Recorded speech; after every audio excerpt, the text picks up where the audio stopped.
I told you can't trust me. Now, Puff them Tupac. 50 Cent went on stage last year and said this. Maybe I said it because he got Tupac. You know, and I know, that everyone believes that Diddy was involved in both these shootings and had a direct involvement in your brother's death. That is what the streets have said for 27 years. That's why 50 Cent said it. That's why Eminem has said similar stuff. Would you be comfortable saying that you believe Diddy had nothing to do with it? No, I wouldn't be comfortable saying that because I don't know. If you look at all the theories, the theory involving him is quite high on the list. Ron, any comments? Any comments on the trial so far? You gotta see opening statements? He's having his day. He's having his day? He's having his day. We trust the justice system. Thank you, sir. God is good. New documentary series revisits the death of Tupac Shakur, turning renewed attention to Sean Diddy Combs and the questions that have long surrounded his alleged involvement. That claimed, which we know wasn't true. Yeah, Chester. We don't talk about things that are nonsense. We don't even entertain nonsense, my brother. So we're not even going to even go there with all due respect, but I appreciate you as a journalist asking. Thank you. Because you listen, 7 years ago, I'd have been like, yo, do you have somebody to kill about? But no, you have to do it like a journalist. Yeah. No, I mean, we wouldn't even get into nonsense like that. You know what I'm saying? It's which you never believe about. Yeah, thank you. The Reckoning. The filmmakers examine Diddy's life and career, tracing his rise within the hip-hop industry before his legal troubles. The series also explores his complicated relationship with Tupac Shakur, which Tupac's cousin, William Lassane, described as tense in interviews. People featured in the documentary discuss how both artists were linked to the larger East Coast-West Coast hip-hop feud, while noting that various theories and long-standing speculations about violent incidents surround. Heard from the former president of Bad Boy, Kirk Burroughs, who alleged during this time, Diddy had him hiring a whole bunch of people and getting cars to drive to Las Vegas. And he is now very curious into why Diddy wanted to do this. And he said, in his opinion, he now believes that Diddy was behind taking out Tupac. Back. Puff felt intensely threatened by Tupac, especially as an executive whose goal was to make money from the artist, only to have him push back or say no. William also urged viewers to examine the facts of the 1994 shooting in New York. Puff was present and Tupac was shot under his watch. The lingering question remains, who knew Tupac was about to pull up? Interestingly, Gene Deal also noted that Diddy's fear of Tupac went beyond business concerns, bordering on an almost obsessive. Puff took Tupac blueprint and changed Biggs and Bad Boy in image. I get around, talked about how fly you was, how many girls you mess with, how many cars you drive, how much money you got, what you willing to do. He took his image.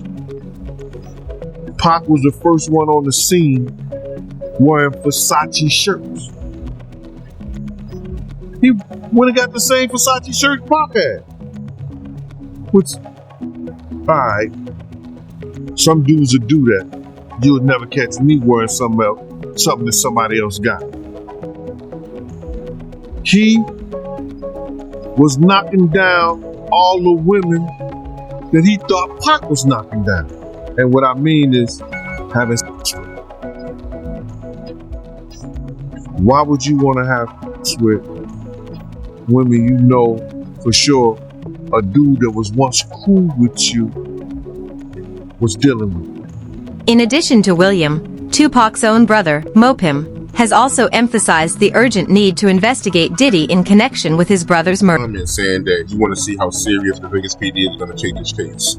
Because Keefy D is people that he name dropped that you want to see if they're going to investigate.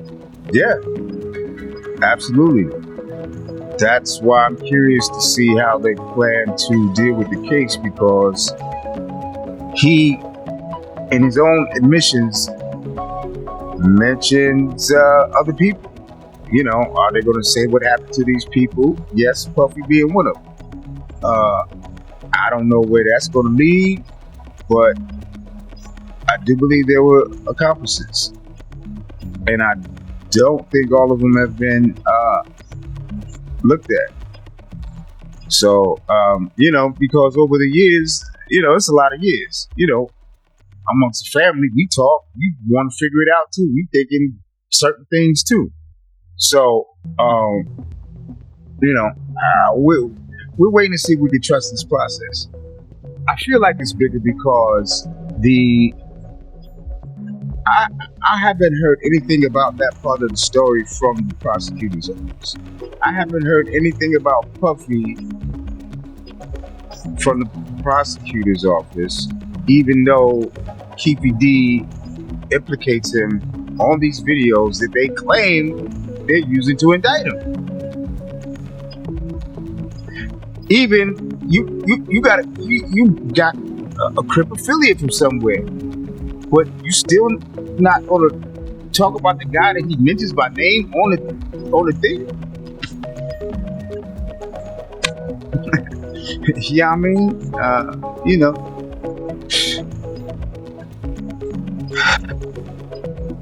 it's exhausting.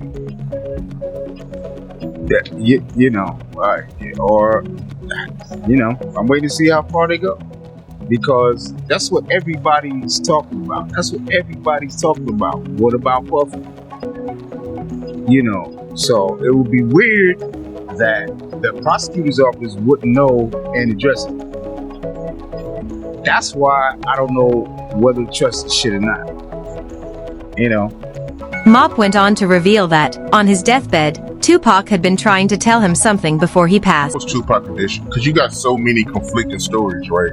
You got some people that say that, Tupac was moving in the hospital, he was, talking in the hospital, but you being there, from your point of view, how was Tupac condition? By the time I got there, remember I was coming from LA, so by the time I got there, he had tubes in his throat, in his nose, in his mouth, so he ain't talking to me, not verbally. He was conscious. He was trying to talk. He did want to talk, but he didn't actually verbalize the words. I always, that's gonna be one of the biggest mysteries in my life, because he was trying to tell me something. He was trying so hard. He was shaking the bed. He was looking at me, with his big old eyes, and I know he was trying to tell me something, but I don't know. Something else I want to ask you, because I think it would be appropriate before we get off the Vegas thing, last thing, because I know I did an interview with Napoleon, and they all gave me their reasons why Afeni pulled the plug because of his condition, but I mean, it would be more appropriate since you was his brother. Afeni, her decision to pull the plug on him, from your point of view, what made her pull the plug? Respectfully. Because he had already flatlined a couple of times. And she didn't want him to keep going through that. I think it was like twice before she, let him go. And that's reasonable. You know what I mean? I was, when I found out, I could live with it more.